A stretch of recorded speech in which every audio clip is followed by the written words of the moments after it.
감사합니다. 오늘은 예레미야 25장 1절부터 7절입니다. 제가 조금만 뒤로 해서 좀 볼게요.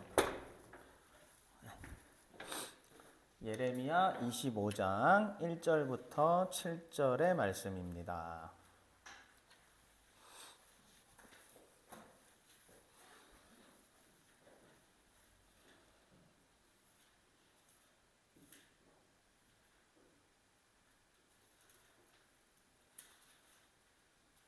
저는 원래 찾을 때까지 기다리는 사람이라서. 찾았어요? 네. 그 이제 그 옛날에 태어나신 두 분이라서 확실히 종이 성경으로 이렇게 뒤에서는 다 이렇게 하고 있는데 이제 옛날에 태어나신 두 분이라서. 자, 예레미야 25장 1절부터 7절, 저 한 절, 여러분 한 절 교독하겠습니다. 제가 1절 먼저 읽겠습니다. 유다의 왕 요시야의 아들 여호야김 넷째 해 곧 바벨론의 왕 느부갓네살 원년에 유다의 모든 백성에 관한 말씀이 예레미야에게 임하니라.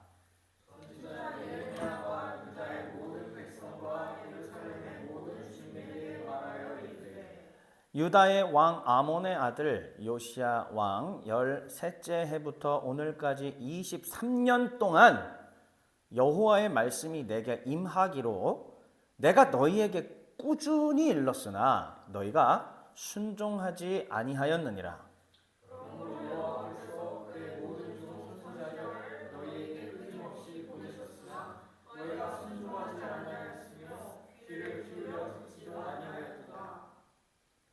잠시만요. 넘어가서 그가 이르시기를 너희는 각자의 악한 길과 악행을 버리고 돌아오라. 그리하면 나 여호와가 너희와 너희 조상들에게 영원부터 영원까지 준 그 땅에 살리라. 너희는 다른 신을 따라다니며 섬기거나 경배하지 말며 너희 손으로 만든 것으로서 나의 노여움을 일으키지 말라. 그리하면 내가 너희를 해하지 아니하리라 하였으나. 7절 말씀 함께 읽겠습니다. 너희가 내 말을 순종하지 아니하고 너희 손으로 만든 것으로서 나의 노여움을 일으켜 스스로 해하였느니라. 여호와의 말씀이니라. 아멘. 자, 오늘은 종애정신 강론 9번째 시간입니다. 제목 한번 같이 읽어볼까요? 시작. 여호와의 종 선지자. 그렇습니다. 지난주 요점 말씀을 드리기 전에 제가 우리 성도님들과 이야기하고 싶은 게 있는데 이제 8번째 시간인 지난 시간 성전 직무자 때까지는 썩 그렇게 어렵지 않았어요. 준비하는 게. 왜냐? 머리에 든 게 많아서요. 근데 이 선지자는 워낙 방대하고 워낙 많죠. 사람 숫자도 많고 그래서 성경 전체의 이 선지자들의 특성을 제가 일일이 전부 다 보고 파악한다는 게 너무 어려운 과정이었고요. 그래서 때마침 계속 지금 TV만 틀면 뉴스만 보면 유튜브 이것저것 그 영상도 올라오는 건 보면 뭐가 계속 나오고 있습니까? 지금 현재 가장 전 세계적으로 핫한 이슈가 뭐죠? 내 마음을 한번 읽어보세요.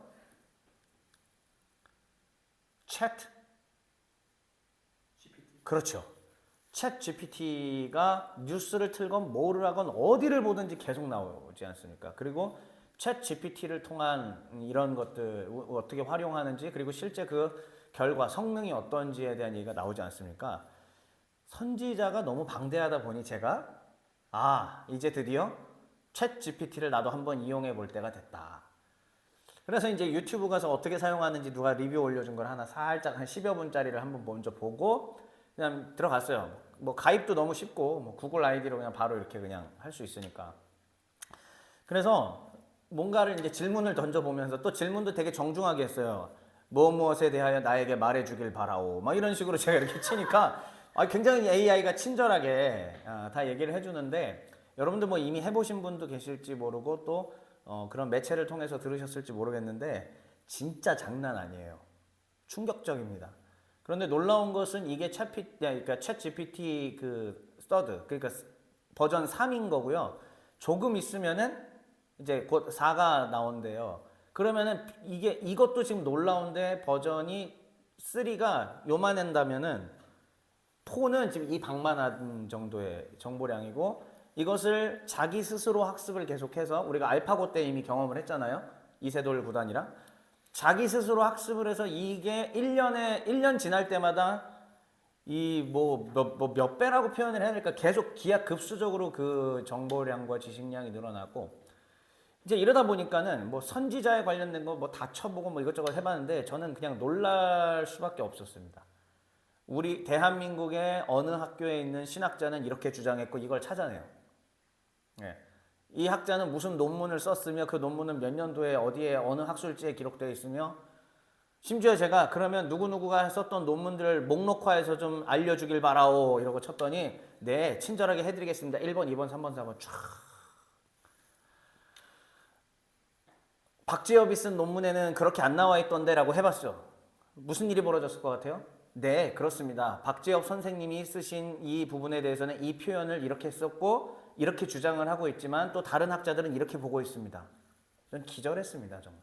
이거 어떻게 우리 이 세상을. 네. 그래서 이제 그게 꼬리에 꼬리를 물다 보니까 사실 선지자보다 더 중요한 거는 지금 향후 다가올 앞으로의 우리 시대와 하나님께서 저한테 개인적으로 계속 말씀해 주셨던 것은 이 윗세대들은 아예 신경도 쓰지 말라고 이미 저 20대 때 30대 때 초반에 계속 얘기하셨어요.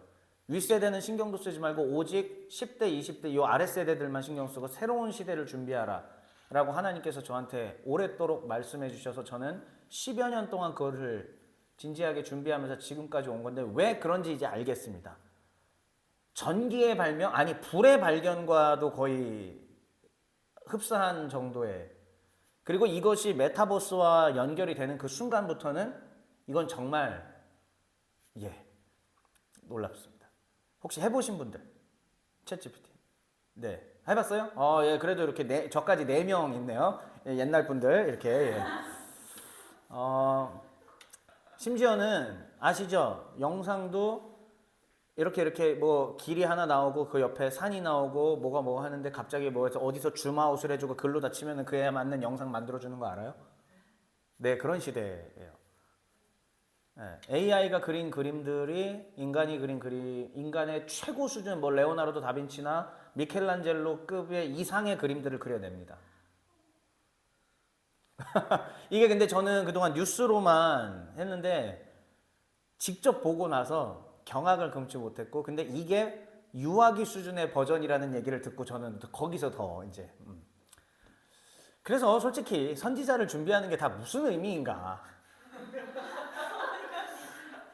아니 그렇지 않아? 이런 시대에 아니 AI한테 물어보면은 미래를 다 알려줄 것 같고 AI가 뭐든지 다 답을 해줄 것 같은데, 글쎄요 지금 이런 시대에 선지자는 도대체 무슨 의미인가? 근데요 이 좀 서두에 이 말씀을 계속 드리는 까닭이 무엇이냐면은, 그러기 때문에 교회는 또 그 시대에 맞게 새로운 선지자, 새로운 메시지가 필요하다라는 것도 깨닫게 된 것이고, 요 며칠의 어간 사이에 하나님께서 언제나 인류 역사가 그 시대가 마지막인 것 같고 그 시대마다 적그리스도 얘기하고 이제 종말이 왔다라고 하는 사람들은 옛날부터 있었어요. 하지만 끝나지 않았죠. 근데 그 시대가 또 답답한 시대가 오면, 뭔가가 전환되는 막히는 시대가 오면 새롭게 하나님께서 새로운 사람들을 통해 새로운 시대 정신을 복음 안에서 제시하게끔 만드시는 것조차도 하나님께서 늘 하셨던 일이다. 그렇다면 지금 우리 시대에도 여전히 새로운 시대의 옷에 맞게 그러나 변치 않는 그리스도의 복음을 담은 하나님의 진리의 선지자들이 필요하지 않을까, 이런 생각을 해보게 된 것이죠. 그래서 여기에 오늘 읽은 예레미야, 지금으로부터 2500년 전 사람입니다. 2500년 전 저 멀리 땅에 있던 먼 땅에 살던 사람이 했던 이야기가 지금 우리한테 사실 무슨 의미가 있을까? 이런 생각을 좀 해봐요. 그런데 저는 의미 있다고 생각합니다. 왜냐? 여전히 여기 모인 저와 여러분은 변치 않는 하나님의 영감된 말씀임을 믿기 때문에, 그러시죠? 믿으시죠? 네, 하나님의 성경 말씀은 여전히 하나님의 음성을 담아놓은 것이라고 저는 믿고 여러분들도 믿기 때문에 그것이 하나님의 음성이라면은 2500년이 흘렀어도 우리 시대에 맞게 무언가를 줄 수 있겠다라는 생각을 했기 때문입니다. 그래서 솔직히 말씀드리면은 전 지금 이 챗 GPT를 접한 이후로 좀 많이 혼란스러워졌어요. 이걸 어떻게 해야 되나? 네, 진짜로 이걸 어떻게 해야 하나? 나는 또 이것을 어떻게 활용해야 할까? 이제 이런 고민도 하게 되는 것이고요. 네, 아무튼 그래요. 이게 제가 오늘 설교 이건 준비된 설교가 아니고요. 그냥 최근 며칠 동안 겪었던 그 정신적 충격을 제가 지금 여러분들한테 말씀드리는 겁니다. 그래도 일단 준비된 말씀을 해야 되니까 진행해 보죠. 지난주에 저희는 성전 직무자들에 대해서 배웠었습니다. 시대별 성전 변화 초기, 그리고 성막 시전, 그 다음에 제1성전기, 제2성전기, 그리고 그 사이에 무형의 성전들이 있었다. 즉 성전의 본래 의미는 공간과 이 물질에 갇혀 있는 게 아니라 하나님께서 생각하시는 궁극적 성전의 최종적 형태는 사람의 연합이 곧 성전이다라는 것을 우리가 알 수 있게 되는 것이죠. 다시 말하면 하나님이 계셔야 하고 하나님과의 만남이 있어야 하고 하나님을 향한 존경과 사랑의 찬양과 이런 높임이 있어야 되고 주의 백성들끼리의 사랑의 교제가 있는 곳, 그것이 곧 성전이다라는 확장된 개념까지 여러분들과 함께 지난주에 말씀을 나눴었죠. 그런데 그러면 과거로 다시 돌아가서 성경에 말했던 성전에서 일했던 직무자들이 있었으니 저 5종류, 공간이 없어서 그냥 짝대기 근 것이고 아무 의미 없습니다. 공간이 없어서. 저 5개의 종류 한번 같이 소리내서 다시 한번 읽어볼까요? 시작. 제사장, 레위인, 문지기, 찬양대, 느디님. 네. 그래서 이런 부류들이 있었다고 했고 지난 시간에 저는 레위인들에 대한 것들을 살펴보았고요. 그를 통해서 이 성전 직무자들이 갖게 되는 특징이 있었다고 했습니다. 이것도 4가지 소리내서 읽어볼게요. 시작. 그렇습니다. 이 성전에서 일했던 사람들은 찬송이 입에서 마르지 않았고 아니요. 찬송을 드릴 수 없는 상황에도 의무적으로 찬송 드려야 했고 또 재물을 정결하게 해야 됐던 일들을 했기 때문에 그 자신이 성결하게 해야 되는 어려움들을 겪었습니다. 이건 어려움이죠. 쉽지 않죠. 그 다음에 또한 하나님의 말씀에 어긋나는 일들이 벌어졌을 때는 때로는 자신의 목숨을 내놔야 하는 결기도 발해야 됐던 적도 있었습니다. 그리고 무엇보다도 성전 직무자의 특징, 하나님께 부름받았기 때문에 순종한다. 지난 시간부터 그리고 오늘까지도 아마 비슷할 텐데요. 찬송, 성결, 결기, 순종 이것들은 여호와의 종들에게서 발견되는 공통적 특징이기도 합니다. 다시 말하면 여호와의 종으로 살아가는 우리들은 그리스도의 종으로 살아가는 우리들은 이러한 특징을 보여야 한다는 것이죠. 그 중에 제가 가장 우리 시대에 우리에게 빠져 있는 게 뭐라고 말씀드렸었던 것 같아요? 결기라고 했었어요. 다시 말하면 우리는 착한 성도 컴플렉스라고 할까요? 증후군 신드롬 그런 병에 걸려 있기 때문에 우린 지나치게 착해야 한다라는 것으로 우리 자신을 너무 이렇게 가둬버리죠. 착한 것은 당연한 것이지만 선한 능력을 갖는 건 당연한 것이지만 불의와 악에 대해서는 불길같이 일어날 수 있어야 되는 것도 크리스천이 가져야 되는 자세다라는 것이죠. 그리고 굴복하지 말아야 한다는 것. 또한 오늘날 한국의 크리스천들은 성결이 무너졌습니다. 성결이 무너지면 주의 종이 될 수가 없습니다. 주의 종은 목회자만 말하는 것이 아니라고 말씀드렸죠. 우리 모두가 주의 종인데 성결의 부분이 무너지면 능력을 발휘할 수가 없습니다. 하나님께서 저에게 제가 20대 때부터 계속 가르쳐 주셨던 것이 무엇이냐면 우리 시대에 앞으로 그리고 제가 맡아야 될 시대의 젊은이들이 네 또래 그리고 네 밑에 세대 친구들이 이 성결할 수 없는 모든 상황에 다 직면해 있고 거기에 노출돼서 자신을 버려버렸다. 그러니까는 역사가 안 일어나는 거고 능력이 발휘되지 않는 것이다 라고 말씀하셨습니다. 그래서 하나님께서는 저에게 너부터가 먼저 성결하라 라고 말씀하셨고 제가 어떻게 완벽하게 지킵니까? 이랬다가 저랬다가 넘어지고 자빠지고 코가 깨지기도 하고 그렇죠. 그런데 이런 과정들을 통해서 그래도 끊임없이 형제사역단이라는 선교단체를 통해서 저는 성결에 대해서 끊임없이 후배들에게 말씀을 전했고 가르쳤고 데리고 다니면서 알려주고 그런 과정들을 거쳤습니다. 왜요? 하나님이 제게 주셨던 말씀이니까요. 그리고 재미있게도 이와 같이 분석해 보니 여호와의 종들은 한결같이 다 이랬다. 한결같이 다 이런 삶을 살았다라는 것을 발견할 수 있습니다. 오늘 우리가 나눌 선지자도 비슷했을 거예요. 자, 그래서 다시 한번 성전 직무자들의 삶은 가난과 절제와 위험에 직면한 삶이었고, 또한 그들이 가졌던 종의 정신은 어디에서 왔던가 했을 때 자신을 불러주신 하나님으로부터, 소명이 부르다라는 얘기잖아요. 자신을 불러주신 하나님으로부터 이미 그 태생이 하나님의 종으로서의 느낌과 알 갖고 있는 것이고요. 그리고 자신들의 태생 자체에서 이미 사람들의, 백성들의 모델이 되어야 됐기 때문에 그렇게 살 수밖에 없었다라는 것도 기억해 둘 필요가 있습니다. 여러분은 원튼 원치 않든 이미 크리스천이 된 순간부터 타인들의 비신자들 가운데에 이미 신앙의 모델이 되고 있는 거예요.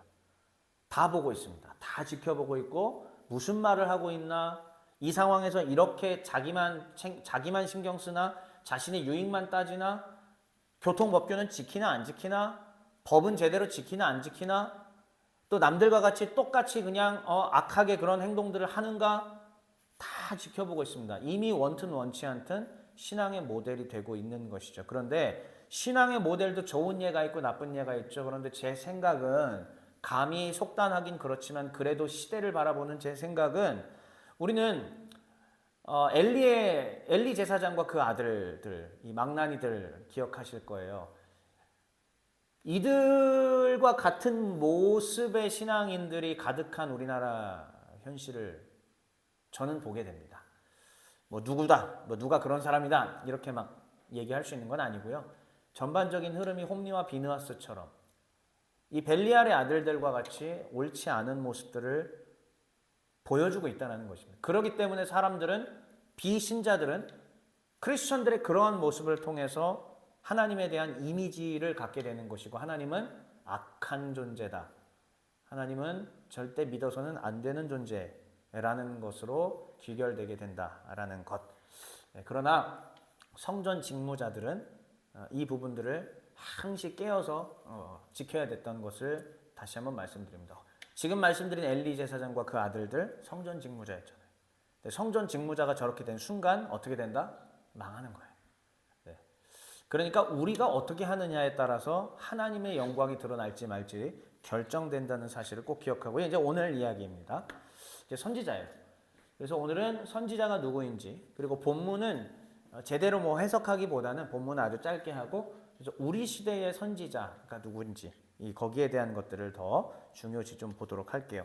첫 번째입니다. 선지자는 그렇다면 과연 누구인가 했을 때에, 먼저는 오경에 나와 있는 선지자, 그 다음에 역사서에 나와 있는 선지자, 그리고 예언서에 나와 있는 선지자들을 좀 제가 살펴보았어요.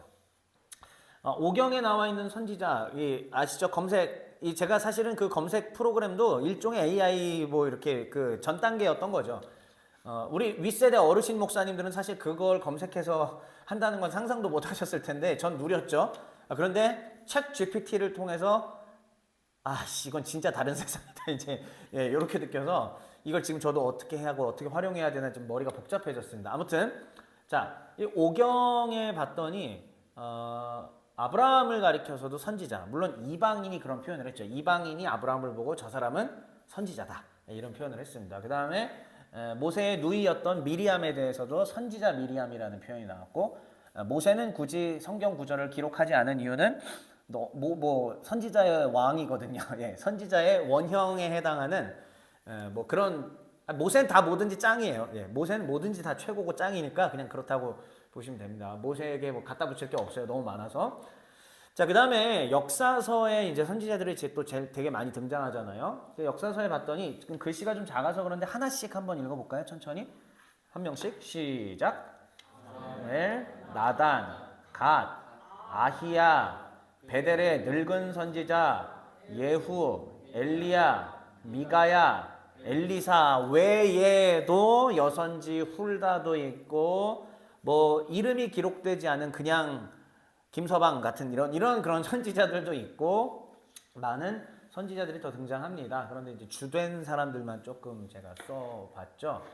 그 다음에 이제 예언서는 말 그대로 이 예언서 책의 이름들이 전부 그 사람의 이름이죠. 다 선지자입니다. 전부 선지자인데요. 예언자가 곧 선지자이니까요. 그래서 이제 대예언자, 이 대예언자는 더 능력이 있거나 커서가 아니라 왜 대예언자라고 했죠? 제가 예전에 가르쳐 드렸던 적이 있는 것 같은데 종의 교회가 아닌 곳에서 분량이 많아서입니다. 예, 간단해요. 분량이 많아요. 이사야, 예레미야, 에스겔 어때요? 양이 많죠. 그런데 이제 호세아부터 말라기까지 다 짜잘짜잘 하잖아요. 그래서 대선지자, 뭐 소선지자 하는데 더 능력이 있어서 그런 건 아니고요. 사실상 선지자에 있어서 요쪽 선지자에 있어서의 대빵은 호세아예요. 왜 그런지는 말씀 안 드리겠습니다. 하여튼 나중에 호세아가 사실상 굉장히 중요한 인물이고 시작점이 되는 그런 인물이라고 보시면 되고요. 아무튼 자 대예언자에는 이사야, 예레미야, 에스겔, 그다음에 소예언자는 호세아부터 말라기까지 우리가 흔히 알고 있는 12권의 사실은 근데 하나의 두루마리죠. 하나의 두루마리지만은 12분절이 되어 있는 이것을 말합니다. 자, 성경 속에 등장하는 선지자는 이랬고요.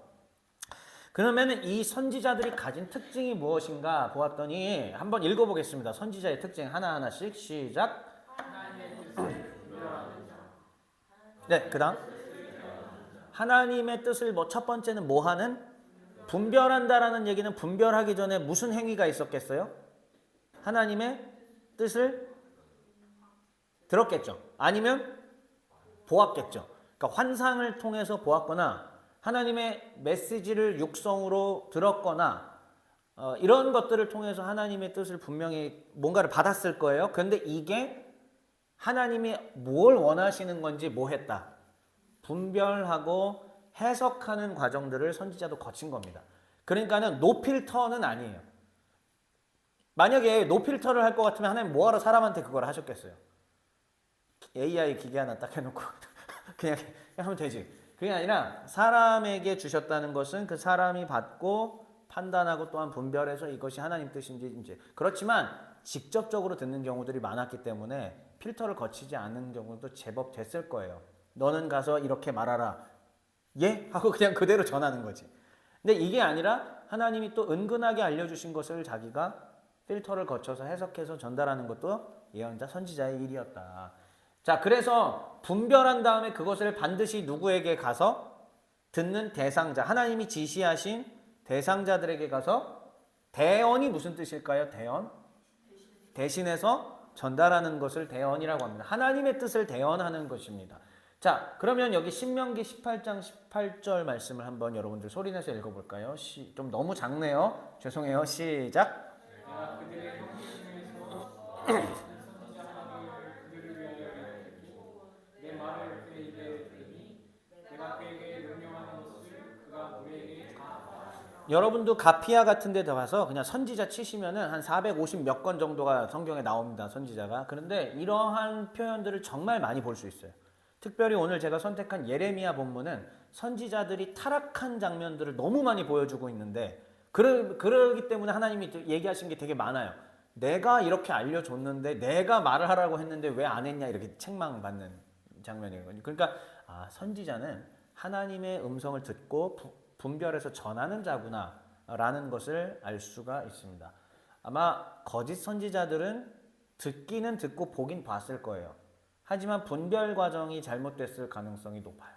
그러니까 거짓 선지자가 무조건 사기꾼이라고 보기는 어렵고요. 거짓 선지자도 봐요. 듣습니다. 그런데 이게 진짜 하나님의 성품과 뜻에 부합하는 건지 제대로 분별을 못하는 경우도 많다라는 걸 말씀드려요. 자, 그러면 오늘의 본문은 좀 되게 짧게만 그냥 읽고 갈 건데 첫 번째는 여호와의 말씀을 받은 제가 딱 선지자의 전형이죠. 여호와의 말씀을 받는 그러한 장면이고요. 유다 백성 대상이 있어요. 이들에게 먼저는 하나님의 음성보다는 자기가 먼저 성질나서 한번 혼내요. 그리고 여호와께서 이렇게 말씀하셨다라고 얘기를 하는 겁니다. 구조가 이해되셨죠? 쉬워요. 7절인데 7절밖에 안 되는데 먼저 말씀을 받는 거, 그 다음에 유다 백성을 향한 예레미야의 훈계입니다. 자, 그럼 첫 번째 말씀 받는 거 한번 같이 읽어볼게요. 시작.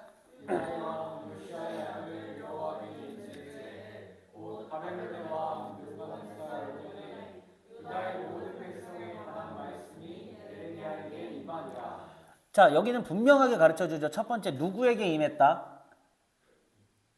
예레미야에게 임했다. 그리고 누구에게 전하라? 유다 백성이. 네네. 이거는 그러니까 어떤 식으로 예레미야가 들었을지 보았을지 모르겠어요. 그냥 임했다는 거 이게 다예요. 아마 예레미야가 분별했겠죠. 아, 이게 여호와의 뜻이 이런 거구나라고 분별해서 잘 정리해서 가서 전해야지 하고 전했을 거예요. 자, 그 다음에 다시 이제 두 번째는 예레미야의 훈계 장면이었잖아요. 그러면 이제 이걸 가지고 유다 백성에게 가는 겁니다. 이게 선지자의 하는 일이에요. 선지자 예레미야가 유다의 모든 백성과 예루살렘의 모든 주민에게 이렇게 얘기합니다. 3절 4절 읽어보세요. 시작.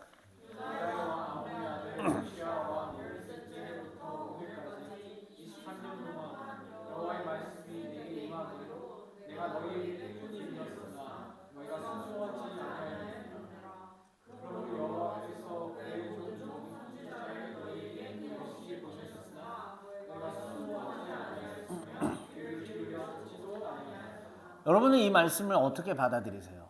지금 이 대상 유다 백성이 나라면, 나 자신이라면 이걸 어떻게 받아들이실래요? 무려 하나님께서 23년간 말씀하셨대요. 그러니까 하나님은 졸지도 아니하시고 주무시지도 아니하시고 자기 백성을 향하여 말씀 주시는 분이세요. 들려주시고 가르쳐 주시고. 그런데 과연 백성들은 들었는가 하는 말이죠. 하나님은 쉼없이 자기 백성에게 자신의 뜻을 알려주시는데 왜 성경 속의 하나님의 백성들은 못 들을까요? 못 듣는 걸까요? 안 듣는 걸까요? 답변해 보실래요? 그 왜 안 듣는 것일까요? 왜 안 들을까요?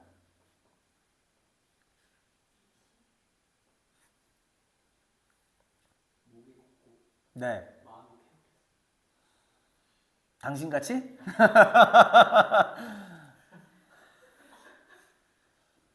우리가 오랜 세월 교회를 다니고 있고, 그 다음 이제 새로 시작하는 이 어린 교회와도 여러분들이 함께하고 계시는데,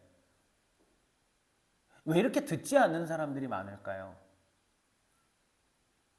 분명히 하나님의 선민 같은 자리에 올라가 있는 사람들인데, 왜 이렇게 듣지를 않을까요? 도대체 왜 이렇게 듣지를 않을까?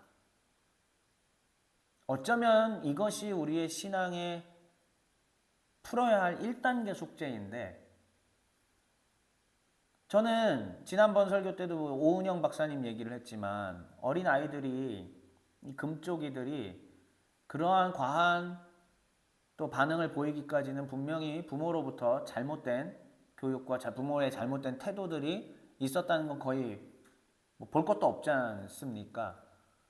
그렇게 해서 결국 그 어린 아이들이 그렇게 됐던 것처럼 성도는 교회에 오는 순간부터 완전한 성도는 없죠. 만들어지는 거죠. 훈련 받는 거죠. 한데 훈련의 방향이 도대체 그동안 우리는 지난 세월 동안 수십 년간 한국에 계신 교회들이 어디에 있었는가? 이 부분들이 의문이에요. 듣지를 않는다는 것이죠.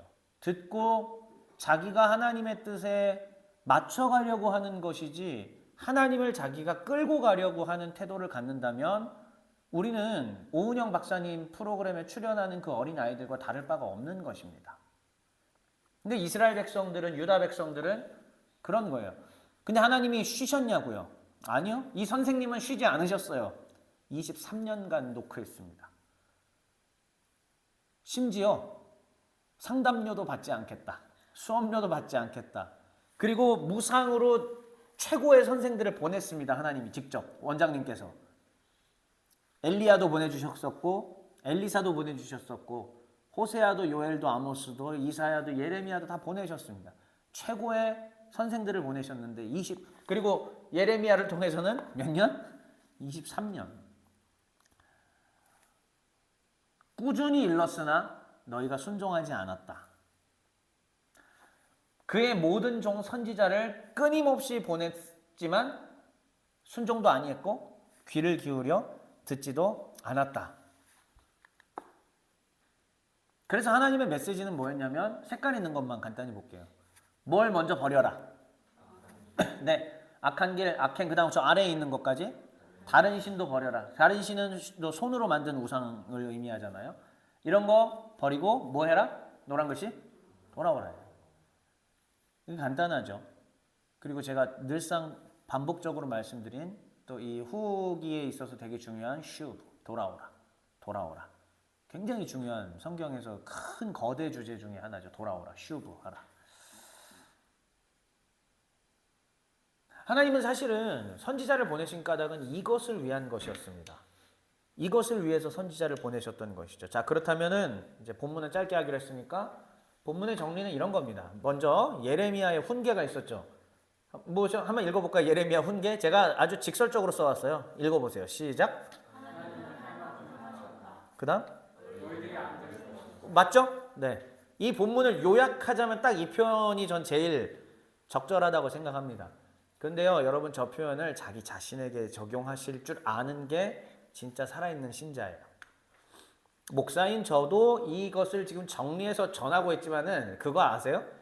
매 설교 때마다 치면 메아리 쳐서 저한테 쏟아진다는 거 아세요? 왜냐면 제가 25세, 26세 처음 전도사 시작했을 때 어떻게 기도했냐면 하나님, 내가 하는 앞으로의 평생 해야 될 이 설교들은 매 시간마다 나의 신앙의 고백이 되게 하여 주옵소서. 근데 이렇게 기도하고 지금도 그런 마음으로 설교를 하거든요. 그럼 뭐냐? 내 신앙의 고백이어야 하는데 지금 이렇게 하면은 이게 내 신앙이 돼야 되잖아요. 근데 안 그럴 때 어떨 것 같아요? 팍 메아리 쳐서 찔려와요. 그러면 사역을 마치고 돌아가는 그 좀 허함 속에서 곧바로 회개 기도를 하면서 주님 잘못했습니다. 말은 그럴싸하게 청산유수처럼 그냥 막 했는데, 야, 진짜 하나님, 나는 나조차도 저걸 똑바로 못하고 있는 인간인데. 아무튼 예레미야는 이렇게 훈계를 했죠. 자, 그래서 예레미야가 훈계하면서 여호와께서 전하신 말씀은 무엇이냐? 같이 읽어볼게요. 또 시작. 그다음 이와 같은 본문을 이 패턴들은 너무 성경에 많아서 그냥 표본 하나의 예시로 갖고 온 거예요. 특히 여러분들이 예레미야를 읽으시면 그냥 이거 반복이에요. 계속. 그리고 선지자들이 다 싸그리 잘못되었다. 선지자들이 전부 정신 나갔다. 이거는 옳은 선지자인 예레미야니까 지금 이렇게 전해주는 거지, 대부분의 선지자들이 지금 어떤 상태에 있다? 정신 나가 있는 상태. 그러니까 하나님의 진짜 메시지를 분별해서 대언해주지 못하고 있는 상황이라는 것이죠. 우리 시대는 안 그런가요? 과거 수십 년 전에는 어땠을까요? 또 100년 전에는 어땠을까요? 아니, 대한민국이 아니라 또 다른 나라는 또 어땠을까요? 충분히 우리는 생각해 볼 필요가 있습니다. 그래서 선지자의 특징은 말씀을 대언하는 자요. 또한 이런 것을 전했을 때 어떤 일이 벌어질 것 같아요? 위험해지죠. 그 전에 살펴봤던 누구랑 너무 비슷하지 않습니까? 느부갓네살에게 끌려갔던 그 소년 누구죠? 다니엘 비슷하잖아요. 다니엘뿐만이겠습니까? 맨 처음 시작했던 모세요. 모세 인생 꼬인 거 생각 안 나세요? 비슷하지 않아요? 여호수아는요, 하나님으로부터 장군으로 부름받아 군인으로 부름받았죠. 늘 위험을 감수해야 됩니다. 다윗은 또 어땠어요? 기름 부음 받은 그 순간부터 어떻게 됐어요? 꼬였습니다. 도망 다녀야 됐습니다. 실제로 칼 들고 쫓아와서 죽이겠다고 했어요. 사실 선지자는 다른 말로 여호와의 종은, 다른 말로 진짜 주님을 따라가는 우리 종들은, 성도는 하나님의 말씀을 먼저 듣고 분별해서 대언도 할 수 있어야 되고요. 목사인 저만 하는 거 아니에요. 언젠가는 그런 날을 좀 가졌으면 좋겠습니다. 훗날 한 10년쯤 종회교회가 10주년쯤 됐을 때 성도들 중에 한 분이 주일 설교를 해보는 날이 오면 얼마나 좋을까요? 네, 뭐 그렇게 뭐 거룩하게 뭐 교만하게 가르치라는 게 아니라 그냥 그동안 살아온 이야기 나눌 수 얼마나 좋아요. 말씀을 대언할 수 있어야 되고요. 그리고 훗날 우리에게 어린아이들이 생겨서 교육부서가 생길 때, 뭐 전도사님들을 꼭 해서 한다는 생각 버리세요. 성도가 다 가르칠 수 있어야 합니다. 부모가 곧 신앙 전도사님이 되셔야 되고요. 교회 안에서 그런 일이 있을 겁니다. 반드시. 자, 그리고 위험을 감수하는 자까지 또 말씀을 드릴 수 있습니다. 위험을 감수하는 거 제가 여기 화면에 다 써오지 않았는데 저는 이제 성경 구절을 좀 많이 써왔거든요. 이 중에 한 개만 딱 읽어드릴게요. 야, 이거 정말 지금 너무 만만치 않은 사건들이 성경에 많아가지고 제가 특히 위험을 감수하는 자는 4가지를 이제 준비를 해왔는데, 먼저 엘리야가 했던 얘기 한번 좀 들어볼게요. 엘리야 대사입니다. 내가 만군의 하나님 여호와께 열심히 유별했습니다. 제가 좀 좀 번역을 달리 할게요. 진짜 열심히 하나님 섬겼는데 이스라엘 이 자손들은 하나님과의 언약을 깨버렸고 주의 제단을 헐어버렸고 칼로 주의 선지자들을 다 죽여버렸습니다. 주의 선지자들을 칼로 다 죽여버렸습니다. 이스라엘 백성들이. 그리고 나만 남았는데 나도 죽이려고 그래요. 이게 엘리야의 대사예요. 모든 선지자들이 다 죽임당했고 나만 남았는데 나조차도 이제 죽이려고 그래요. 너무하신 거 아니에요, 하나님? 근데 여러분들 만약에 우리 시대에 예수 믿는다는 이유로 우리를 죽인다고 하고 우리를 감옥에 가둔다고 하고 우리를 핍박하고 못하게 한다 할 때 여러분들 어떻게 하실 거예요? 복음을 전할 겁니까? 안 전할 겁니까? 저는 전할 겁니다. 목에 칼이 들어와도. 이게 신자예요. 그런데 엘리야는 지금 그렇게 얘기했고, 그럼 아까 제단을 헐면서 칼로 주의 선지자들 다 죽였다고 그랬잖아요. 하나 더 읽어야겠네. 그 바로 위에 그 열왕기상 이제 다 앞장에 18장에 이렇게 나와 있어요. 이세벨이 여호와의 선지자들을 멸할 때에 오바댜라는 사람이 있었는데 오바댜라는 사람이 선지자 100명을 숨겨준 거예요. 50명씩 굴에 숨기고 떡하고 물을 갖다 주는 일을 했습니다. 예수 믿는 그리고 지도자인 선지자들이 지금 어떤 신세 가운데 놓여 있다? 동굴에 갇혀가지고 남이 배급해 주는 거 먹으면서 지금 생명을 연명하고 있는. 그러니까는 100명만 살아남은 거지 사실 얼마나 많은 사람들이 죽임당했겠어요. 그러니까는 엘리야가 그 얘기 하는 거예요. 다 그렇게 됐고 그렇게 됐는데 나만 남았다고. 근데 나도 죽이려고 그래요. 예레미야는요 몽둥이로 얻어맞고 웅덩이에 갇혔어요. 야, 예레미야는 그냥 너무 파란만장이에요. 인생이 맨날 죄송해요 쳐맞고 갇히고 진짜 불쌍합니다. 자, 선지자는 그런 사람들이고요. 그래서 오늘 좀 저는 이런 생각들을 좀 나눠보고 싶어요. 첫 번째 한번 읽어볼까요? 시작.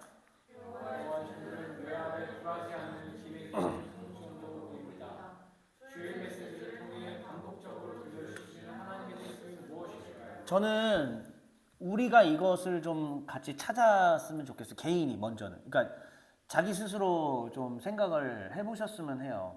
지금 몇 주째 연속이었잖아요. 다니엘도 새 친구도 그리고 그 외에 많은 유초의 종들이 외압에 굴복하지 않는 당찬 모습을 보여줬어요.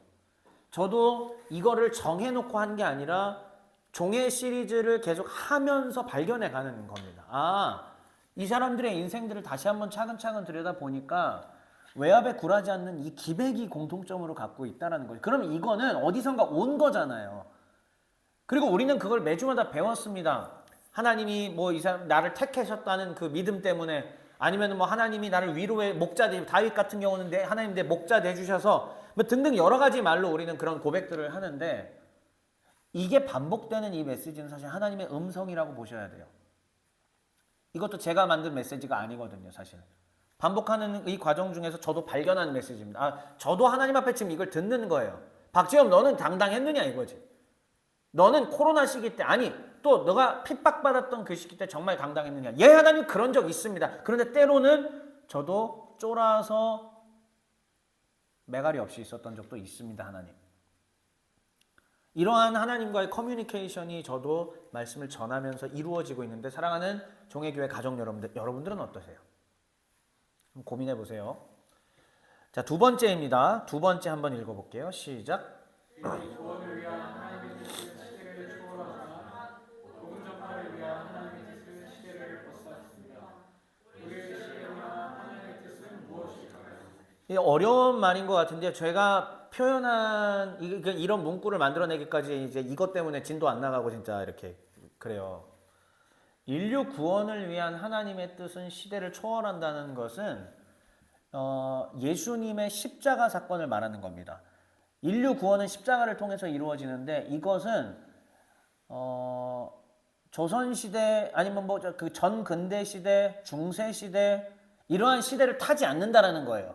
상관없이 여전히 인류의 구원에는 예수 그리스도의 십자가가 지금부터 1000년 뒤에도 아무리 AI를 더 넘어서서 인간의 몸이 이제는 사이보그로 변한다 할지라도 여전히 예수 그리스도의 십자가의 이 진리는 시대를 어떻게 한다? 초월해서 적용되는 부분이다. 그런데 두 번째입니다. 그렇게 해서 그리스도의 복음으로 말미암아 죄 용서받고 하나님의 자녀가 된 이 사람들, 우리죠. 우리 성도들이죠. 성도들은 앞으로의 인생은 복음 전파를 위한 삶이 될 수밖에 없습니다. 그런데 이 복음 전파를 위한 우리의 인생을 향한 하나님의 뜻은 시대를 이제는 벗삼는다는 표현을 했어요. 다시 말하면 제가 여러분들과 함께 오랜 세월 지내면서 이런 표현한 거 기억나세요? 21세기 전반부. 형제사역단이라는 단체를 저하고 오랫동안 하신 분들은 제 입에서 21세기 전반부라는 표현들을 많이 했다는 것을 기억하실 겁니다. 왜 이런 얘기를 하냐면 우리 김동희 성도님 2050년이면 나이가 어떻게 되세요? 좀 슬프지만 얘기해 보실까요? 해보세요. 지금 계산해 보세요. 지금 23년이니까 2050년이요.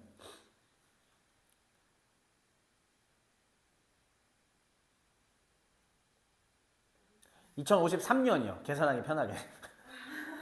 자, 여기서 30을 더하시면 됩니다. 만 나이로 얘기하셔도 되고요. 그건 자유롭게 답변하세요. 58. 한소연님? 오케이. 자, 64. 여러분, 사실은 우리가 이제 작년 노년이 되는 거잖아요. 그러면은 그 시기 동안에 열심히 하고 그 다음 세대에게 이제 바톤을 넘겨주는 그 세대 교체 시기가 2050년 경이라는 거죠. 근데 왜 특별히 2050년? 여러분들 아직 멀었는데 제가 그때 나가리 됐어요가 돼요. 이제 제가 안녕, 빠이빠이. 제가 리타이어 합니다 그때. 더 빨리 할 수도 있고요. 근데 그게 무슨 얘기? 그러니까 제가 왜 계속 그러한 인식을 갖고 말씀을 드리냐면 하나님이 박재엽이라는 사람에게 주신 시대는 첫째 21세기의 상반기예요. 또한 박재엽에게 주신 범위는 한반도입니다. 대한민국이라는 나라와 이 동아시아라는 Far East, 극동아시아라는 지역과 그리고 남북이 분단되어 있는 그 정치 역학 구도가 있는 곳이고 그리고 대학 입시로 인해서 굉장히 힘든 곳이고 자살률이 1위인 곳이고 경제의 성장은 어마어마하게 이루었지만은 정서적으로는 사람들이 다 피폐해져 있는 곳이며 서구 사회가 웨스턴 사회가 겪었던 것보다 훨씬 빨리 세속화되고 있는 세계에서 가장 빨리 세속화되고 있는 그런 나라이며 그런데 머리들은 또 제일 좋은 나라예요. 전 세계에서 두뇌는 가장 또 뛰어난 나라이고요. 이게 하나님이 저에게 주신 바운더리입니다. 영역이에요. 저는 이것을 철저히 인식하고 있고 그거에 맞게 그럼 하나님 앞에서 우리는 어떻게 살 것인가가 제 평생 고민이었던 것이죠. 이것은 제가 10대가 되기 이전부터 이미 고민했던 부분이고 나는 훗날 어떤 사람이 될 것인가 무엇을 할 것인가 계속 고민을 했으며 주의 부르심을 받은 이후로부터는 더 명확해졌습니다. 20살 초반 때 얼마나 꿈이 있고 그래. 근데 그때부터 계속 제가 설정한 건 뭐냐? 그래, 나는 2050년까지야. 이제 2050년까지 어떤 시대를 만들어서 후손들에게 어떤 시대를 넘겨줄 것인가 계속 이 생각만 하고 살아왔던 거예요. 그러니까 복음 전파를 위한 하나님의 뜻은 시대를 벗삼는다라는 말이 무엇이냐면 그런 것이죠. 이제 저와 여러분은 같은 시대에 같은 배를 탔습니다. 그리고 우리 시대에 같이 역행하면서 이 파도를 거슬러 가면서 주의 복음을 실천하며 하나님 나라를 전파하며 살아가야 해요. 그런 의미입니다. 그래서 마지막으로 던져드렸던 이 생각하기가 그래서 뭐냐면 우리 시대를 향한 하나님의 뜻이 뭐냐는 걸까 이거예요. 이것은 답을 제가 내려서 떠먹여 주는 것도 아니고요. 교회라는 공동체를 통해서 함께 하나님이 나누게 하시면서 풀어가실 거라고 전 믿어요. 제가 2017년에 독일과 프랑스와 또 이런 나라들을 종교개혁 500주년 여행을 가면서 독일 교회들을 바라보면서 느꼈던 점이 바로 그런, 뭐 잠깐 여행이었지만은 그래도 그들의 어떤 그 고백들, 그들이 내걸었던 캐치프레이즈 문구들, 이런 것들을 봤더니 우리 생각보다 저기 위에 있는 고차원적인 생각을 하고 살고 있구나, 이분들은. 그리고 이 독일 교회들이 우리가 알고 있는 수준의 이런 거를 넘어서는 것을 실제로 공동체를 통해서 하고 있구나라는 걸 저는 그때 보고 충격을 받은 것이죠. 그래도 2013년에 하나님이 미국을 처음 보내서 CCC 국제본부와 이런 걸 통해서 한국 중심에 이게 얼마나 편협한 거였는지를 잠깐이지만 보게 하셨고, 그로부터 4년 뒤에 저를 유럽에 보내서 잠깐 봄으로 말미암아 얼마나 한국적인 이 기독교 세계관에 매여서 살았는가. 그리고 나서 그 이듬해 저를 다시 한번 석사과정 그 다음 단계로 보내서 몇 년 동안, 4년 동안 공부하게 하심으로 그 보았던 충격들을 성경 안에서 정리할 수 있도록 하나님께서 하신 것이죠. 여러분, 그렇기 때문에 저는 우리 시대를 향한 이 하나님의 뜻은 무엇이냐? 그 교회들이, 서구 교회들이 어느 한 개인의 카리스마에 의해서 움직여지지 않고 모두 한 명 한 명이 일반 성도들까지도 전부가 다 함께 하나님의 말씀 가운데 사로잡혀 공동체를 이루고 같이 고민하고 같이 결정하는 그 것들을 보게 되면서 우리 시대도 이제는 그런 것들을 하고 통일 한국을 또 만들어야 됩니다. 왜? 독일은 특별히 우리보다 먼저 뭘 이루었으니까. 통일을 이뤘잖아요. 그리고 그들이 베를린 장벽을 무너뜨리면서 겪었던 그 갈등들 앞으로 우리가 겪을 것들이잖아요. 그런데 저는 이러한 것들이 앞으로 우리 시대를 향한 하나님의 뜻을 발견하게 하는 것에 도움을 받을 수 있다고 생각합니다. 제가 오늘 우리 함께 나눈 이 찬송 선한 능력으로, 이것은요 디트리 본페퍼 목사님께서 마지막으로 옥중에서 편지를 써보낸 거에 써있던 이제 편지, 시입니다. 사랑하는 약혼자가 있었지만 약혼을 하고 곧바로 잡혀갔습니다. 그래서 실제 결혼을 하지 못하고 교수형으로 형장의 이슬로 운명하셨죠. 제가 이 찬송을 준비하고 디트리 보네퍼 목사님의 일대기들을 좀 읽어보면서 사실은 저희 총신의 신학과는 맞지 않는다라는 이유로 막 이렇게 그냥 사람을 폄하했었는데 그것도 무식한 거였었습니다. 아니요. 안 맞는 게 전혀 아니라 몰라서 그랬던 것, 이런 것을 제가 확인을 하게 되었습니다. 그리고 또 운명하셨던 이때가 공교롭게도 지금 저랑 동갑이에요. 지금 내 친구예요. 예, 그러니까 제가 이렇게 보니까 마음이, 예전에 제가 신대원을 다닐 때는 보네퍼에 대해서 들으면서 이 보수 신학에만 갇혀있던 이 분들이 보네퍼 욕하고 막 뭐라 하는데, 그때는 그냥 그런가 보다. 나도 모르니까 전혀 보네퍼에 대해서. 그런가 했는데 이제 제가 나이를 더 먹고 제가 크고 이 나이쯤 돼서 하니까 얼마나 위대한 신학자고 자신이 가진 그 신학을 삶으로 실천한 사람인지를 깨닫게 되었습니다. 그런데 공교롭게도 말씀을 준비하는데 딱 봤더니 나랑 동갑이야. 지금 내 친구예요.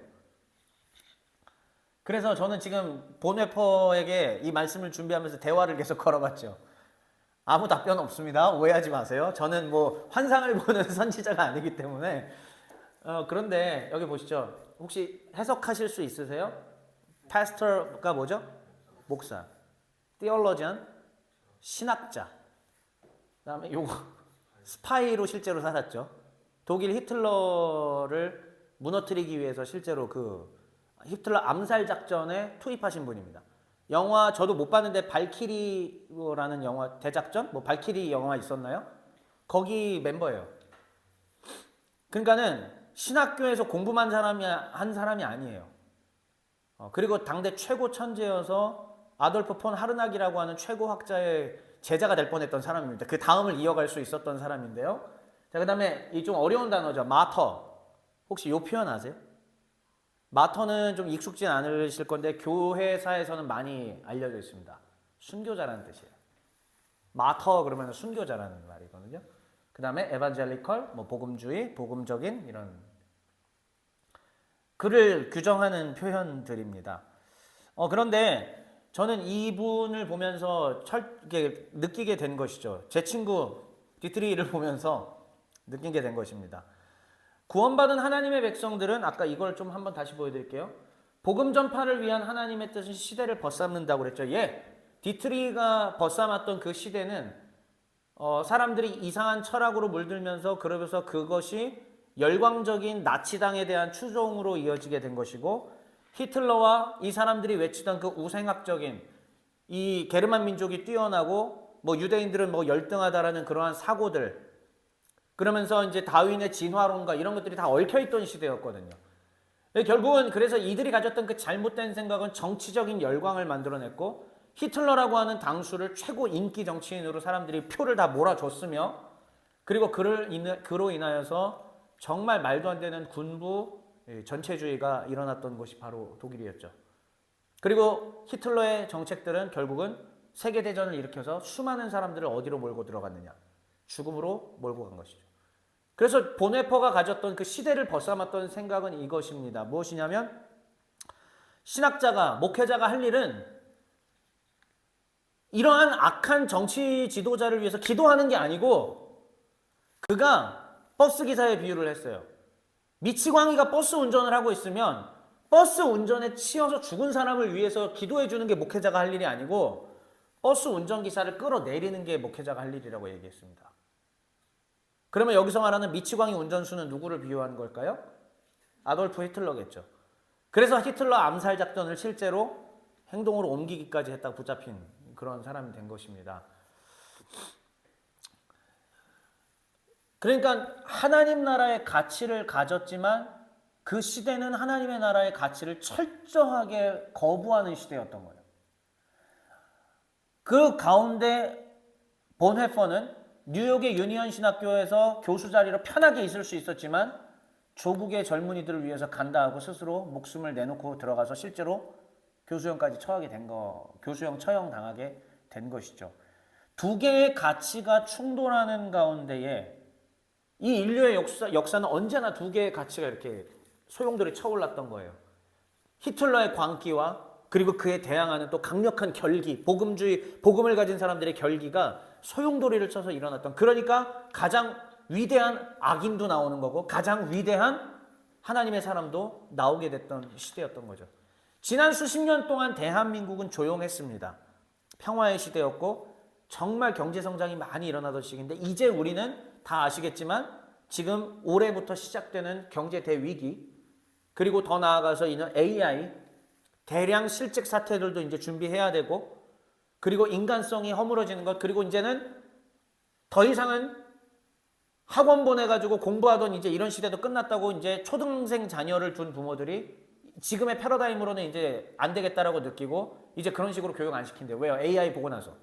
모든 것들이 격변하는 이제 시대가 되었습니다.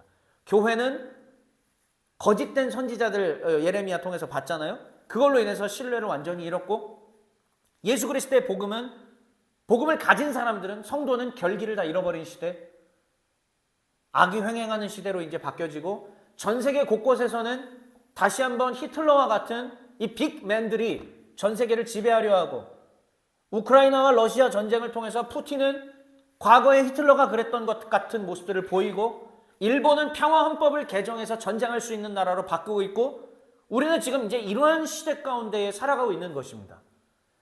이러한 시대 가운데 선지자라면 무엇을 외쳐야 할까요? 근데 저는 이 시대를 벗삼았던 위대한 디트리 본헤퍼라는 이 선지자가 남긴 이 시가 우리에게 전달해주는 메시지가 크다고 생각을 했습니다. 그래서 제가 미리 부탁을 드렸는데 영상을 한번, 이분이 실제로 이 시에다가 곡을 붙인 프리츠라고 하는 이 작곡가시죠. 이 작곡가가 직접 본인이 피아노를 치시면서 부르셨고, 전 세계 언어로 지금 자막을 이렇게 달아서, 이분 유튜브 지금 하고 계세요. 이분 채널 들어가면 볼 수 있어요. 그래서 한번 여러분들 직접 이분이 피아노를 치면서 독일어로 노래 부르지만 한글 자막을 보면서 우리 제 친구 디트리의, 선지자 디트리의 메시지를 한번 시대를 초월해서 들어보시죠. 같이 한번 볼까요? 이 시의 메시지를 좀 종합해 보면은 저는 그런 느낌 받았습니다. 그러니까 자기가 조금 있으면 형장의 이슬이 될 거를 지금 아는 상황이고, 실제로 이 편지 이후에 이듬해 죽었어요. 교수형 당해서. 이분도 이제 사람이니까, 내 친구 디트리도 사람이니까 겁나서 하나님 하루만이라도 조금 더 주신다면, 하루만 더 살 수 있게 하신다면. 저는 그 심정을 좀 이해하거든요. 저도 그 병실에서 더 이상 내일을 기약할 수 없는 그 상황 가운데, 절망 가운데 있을 때 주님 나를 조금만 더 건강하게 살 수 있게 하신다면이라는 고백을 저도 했기 때문에 조금 이해할 수가 있습니다. 이 친구도 그랬겠구나. 그런데 결국은 보면은 하나님의 선한 능력을 의지한다라는 것을 우리가 계속 볼 수 있어요. 이 선지자 디트리가 이것을 이겨낼 수 있었던 그 가장 거대한 힘은 자기 자신의 내면에서 올라오는 힘이 아니라 하나님의 선한 능력이었다라는 겁니다. 담대하게 싸울 수 있었던 까닭도 자기 내면에서 올라오는 내적인 힘이 아니라 하나님이 주신 선한 능력 때문이었다. 그 무거운 짐들과 어둠들이 나를 짓누를 때도 이길 수 있었던 것은 하나님의 선한 능력이었고, 그 하나님의 선한 능력을 받은 사람들이 작은 촛불이 되어, 아까 촛불 가사 기억하시죠? 하나의 촛불들이 모여서 큰 불이 되고 이 어둠을 몰아내게 하여 주옵소서. 실제로 히틀러 어떻게 됐어요? 이거 죽었잖아요. 연합군에 의해서 결국 세계 2차 대전도 끝나게 되고, 그 이후로 다시 유럽은 절망 속에서 다시 일어나서 지금의 그 세계 경제 번영을 이룰 수 있게 되지 않았습니까? 하나님께서 이 시대에 이 젊은이 디트리 본 페퍼라는 선지자를 통해서, 그리고 그를 감옥에 가두시고 교수형 당하게 하신 이 모든 일들이 사실은 이걸 통해서 어둠의 시대 가운데도 하나님은 일하신다라는 거, 하나님은 선한 분이라는 걸 가르쳐 주시는 거고, 그리고 이것이 21세기 상반기에 가장 지금 한국 개신교회가 어둡다고 불리는 이 시기에 바로 우리 한국 개신교회에게 나아갈 빛이 돼주는 듯 합니다. 그래서 저는 보네퍼와 계속 대화를 해보려고 생각하고 있고요. 물론 그가 남긴 책들을 통해서. 그래서 그 책들과 대화하고 또 수많은 하나님의 선지자들과 책을 통해서 대화하면서 지금 앞으로 제가 짊어질 여러분과 함께 늙어갈 이 30년 어떻게 해나갈지 계속 고민하려 합니다. 사랑하는 우리 종의 교회 가족 여러분들, 참 선지자는 자기 시대를 충실히 살고요. 또한 자기 시대의 외압에도 굴복하지 않으며 하나님 나라의 가치를 최우선으로 두고 그것을 전파하며 살아갑니다. 바라옵기는 저와 여러분 모두가 그 어떤 외압에도 굴복하지 않고 오직 하나님 나라의 가치를 최우선으로 여겨 담대하게 전파하며 살게 되시길 주의 이름으로 축원합니다. 자세한 내용들은 또 이따가 그룹 토의를 통해서 이런 얘기들을 좀 하면은 참 좋겠습니다. 우리 시간에 아까